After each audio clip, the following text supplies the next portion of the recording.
So ngayon nga ay isi-share ko po sa inyo kung magkano po yung nagastos ko po doon sa gender reveal namin kahapon. Nilista ko na siya para sakto talagang wala akong makalimutan.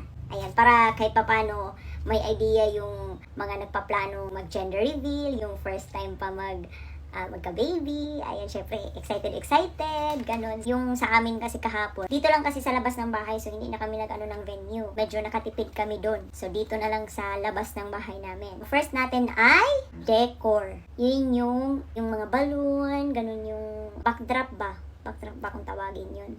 Ang bayad namin doon ay 3.9. Ang pangalawa, yung table and chair. Ayan, yung table, 4 na table, 15 ka upuan.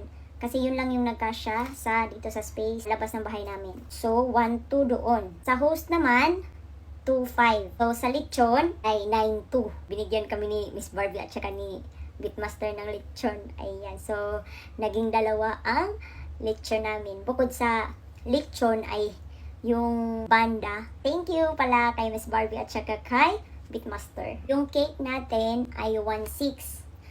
Bale, yung 300 sa 1.6 na yun ay bali shipping fee. Kasi pinatid ko na lang para hindi na hassle. Kasi alam kong mga busy yung mga kasamahan ko dito. Poppers and spray. Ayan, yung poppers and spray. 4 yun na poppers. Tapos yung spray, yung hinawakan namin ni Arlie ay 2. So, ang gastos namin dun ay 1.6. Drinks. Ayan, yung Coke, 876. 12 ka peraso na 1.5. Yun na lang yung inano ko kasi pag maliliit lang, parang maraming basura, ganun.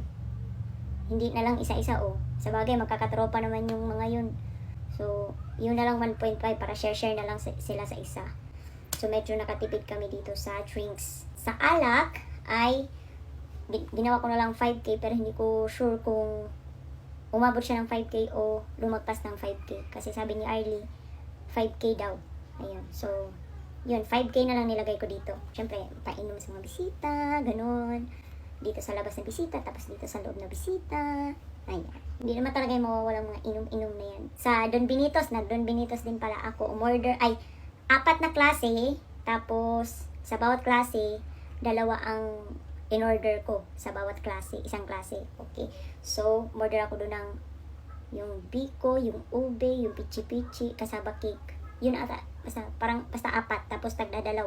So, ang nagastos ko doon ay 2.4. Sa mga foods, yung sa lumpia, pansit, ginawa ko na lang siyang 2,000.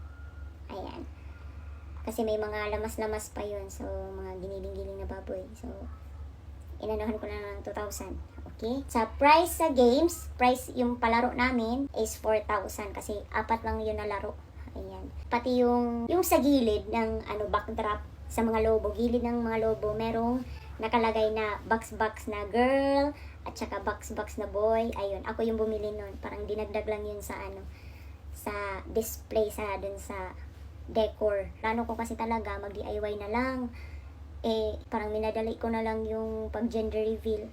Kasi syempre magsi 6 months na, parang 3 weeks na nakapag-ultrasound tapos hindi pa ako nakapag-gender reveal pa. So, galing pa kami late nung nakaraan. So, minabilis na talaga. So, yun. Yung boy-girl na yun, 7 peraso, 385. 385. And 385. So, ang nabayaran namin na total ay 34,661. So, ayun guys, thank you so much for watching. Sana ay may nalaman kayo sa akin na mga idea konti kung magkano yung mga range ng mga gastusin sa gender reveal. Okay, thank you so much. Bye. Scatter! Oh, ho, ho, ho. Okay, may 10 spins tayong free. Okay? Sige. Baka naman. 400. 3,000. Oy, 1, 2. 2, 5. Well, okay. Hala, 20,000. Hala, 2, 5. Well, 200. Meron pa tayong 6. Oh my God. 300, Wald. Okay. 3-6. Hala, Weld! Ah! Hala, 10,000. Weld! My God! 1 na lang. 1, 2. Okay, magkano?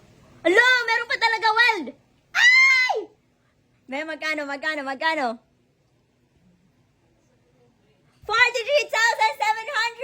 So, kung gusto niyo rin pong maglaro ng PH Pasay, ay nasa comment section lang yung link.